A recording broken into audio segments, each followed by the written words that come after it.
after 9/11, this Islamophobia kept growing.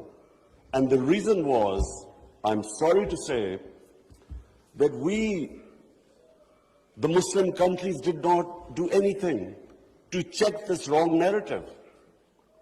How can any religion have anything to do with terrorism?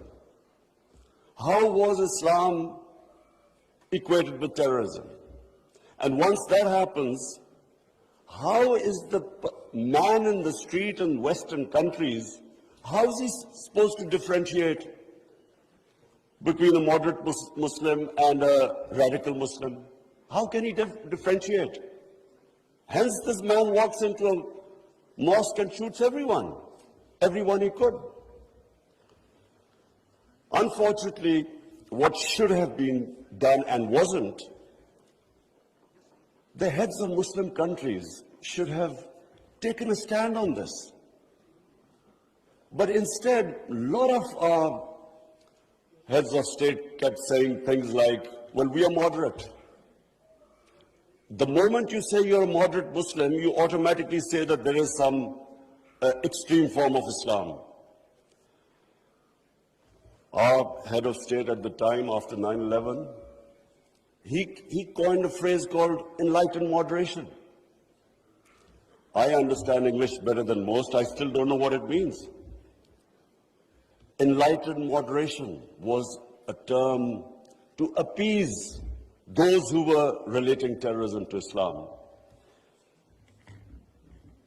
And unfortunately, as a result, there was this perception that there are different types of Islam. There's some radical Islam, there's some moderate, there's some liberal Islam. There is only one Islam, Islam of our Prophet Muhammad sallallahu alaihi wasallam. There is no other Islam. In human communities, in every human community, you have your moderates, you have your liberals, you have your conservatives, you have your fanatics. Every human community has that. The man who walked into the mosque in New Zealand clearly was not a normal person. So, but why no other human community was branded with their religion? 1.5 billion people branded by these terms. And there always should be self-criticism, because that's how you improve. Unless you analyze your mistakes, you can't improve yourself. So that was the biggest mistake we made. We did not challenge this narrative. And guess who suffered? Muslims living in Western countries. They kept suffering. Because any incident would happen, any terrorist incident by a Muslim immediately meant that every Muslim became branded. When 9/11 happened, I still remember, people were petrified in Pakistan that I hope there was no Pakistani involved. How could how could whole community be responsible for some fanatical deed by some extremists? So therefore, this was it was one of the worst periods for Muslims living in non-Muslim countries. And then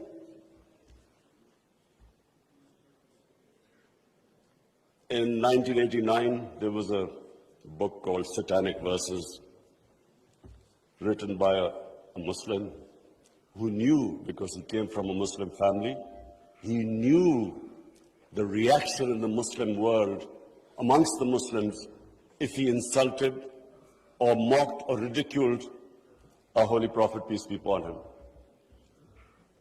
But what happened after 1989 was, rather than again the Muslim world coming up with an intellectual narrative, trying to explain to them that why do we feel, why are we so hurt when our Holy Prophet is ridiculed? Why does it hurt us so much? Living in and knowing the Western societies, I knew why they couldn't understand, because they do not treat religion like we do. Jesus Christ is not treated the way we in the West, the way we treat our Holy Prophet here. So they couldn't understand what was going on. Why were the demonstrations? Why were there death threats to Salman Rushdie? So they kept thinking that the Muslims do not allow freedom of expression. So Muslim world is intolerant. It doesn't allow freedom of expression. They were able to vilify our religion. And yet there was no coherent response from the Muslim world. And therefore, we kept into the cycle. Every few years, there would be some cartoons, insulting cartoons against our Prophet. Every few years, there would be something insulting him. We would respond. There would be some act of extremists. They would not respond. So this Islamophobia, this cycle, kept getting worse. And poor Muslims living in Western societies kept suffering. So that's why I'm really pleased that for the first time it has been acknowledged that Islamophobia is a reality and something needs to be done about it. And from now onwards, we hope that we will be able to put forward a narrative that why it hurts us so much. In the history of mankind, there was never a more just and humane state. Unfortunately, our children don't know about it. Even we in Muslim countries don't know that the modern state our Prophet created. Forget about Western countries or non-Muslims. How would they know about it when we ourselves don't understand that he created a state which laid the foundation of one of the greatest civilizations in human history for the next few hundred years. And that foundation was laid in the state of Medina.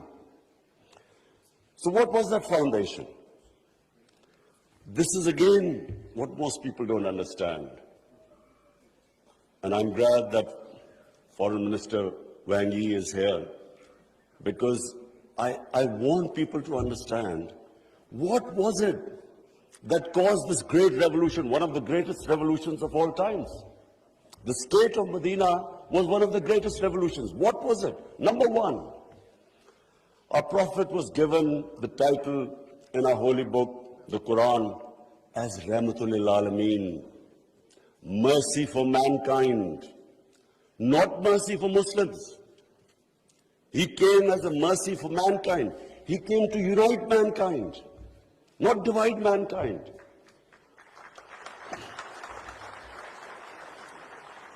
Allah for Muslims is Rahmat, Rabbul Alameen, not Rabbul Muslimeen.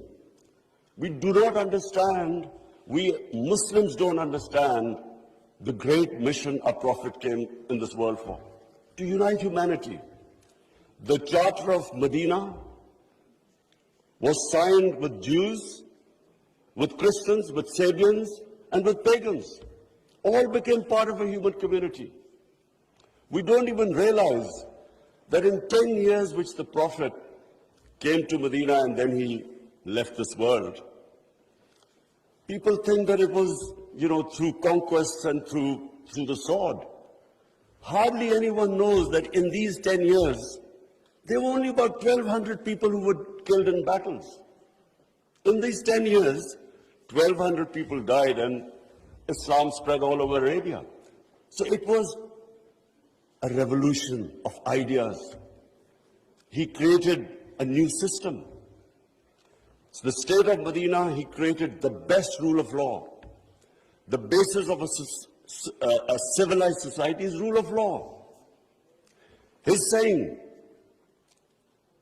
that even if my daughter commits a crime, she will be punished. No one is above law. He's saying that many nations before you have been destroyed, where the powerful crooks were exempted, were given immunity, and poor crooks were put into jail. If you look at the world right now, Excellencies, I can tell you, just look at all the poor countries. Look at the countries which have poverty. There will be one thing in common. They cannot catch the white-collar criminals. They only end up putting petty criminals in jail. This is the biggest problem which our Prophet, peace be upon him predicted almost 1500 years ago. The developing world is poor not because they lack resources, because they cannot put the powerful criminals in jail. There's a fact-type panel report by Secretary General of the United Nations.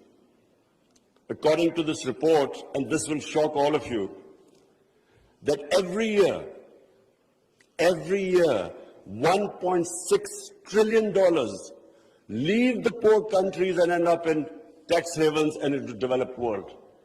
$1.6 trillion according to the fact-type panel report of the UN Secretary General.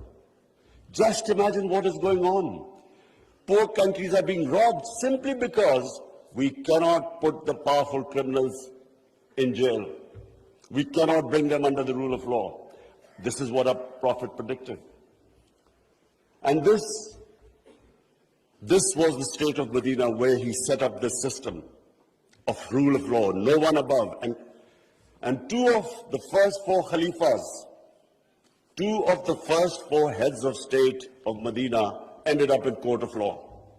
And one of the most revered and respected figures of Islam, who was the fourth Khalifa, he loses a case against a Jewish citizen because the judge refused to accept the testimony of his son. This was the justice system there, which laid the foundation of this great civilization. So what does it show? Number one,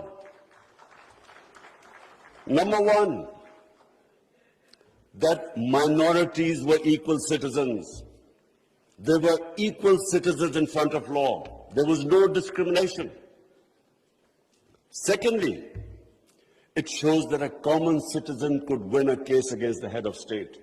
No one was above law. This is 600 years before the Magna Carta was signed in England, which was the beginning of the democratic struggle of Britain. And it took them years before they could actually bring their head of state under the rule of law. This is what happened in the state of Medina. It was ahead of its time. And then it was the first welfare state in the history of mankind. Compassion, humanity. It was a state which took care of its weak, its orphans, its widows, its poor people. It was the first time pensions were introduced in the state of Medina. They took care of the old people. A compassionate state. A state where they wanted to please the Almighty. How do you please the Almighty Allah? By looking after His human beings, especially the weak.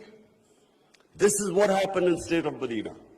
And today, I feel sad whenever I go to Scandinavia. I see what a welfare state should be all over the Muslim world. Look at humanity there. Look at the way they look after the weak. In fact, sometimes I'm sad because they look after the animals better than some of us look after our human beings. And remember, He's Rahmatul Alameen, so whoever listened to His message, whichever human community will prosper. It doesn't matter because for all humanity, He brought the message of mercy. If you look at Switzerland, in the rule of law index, Switzerland is 99%. 99%. So with hardly any resources, it is one of the most prosperous countries in the world. So as I said, anyone who goes by the model of Medina will prosper.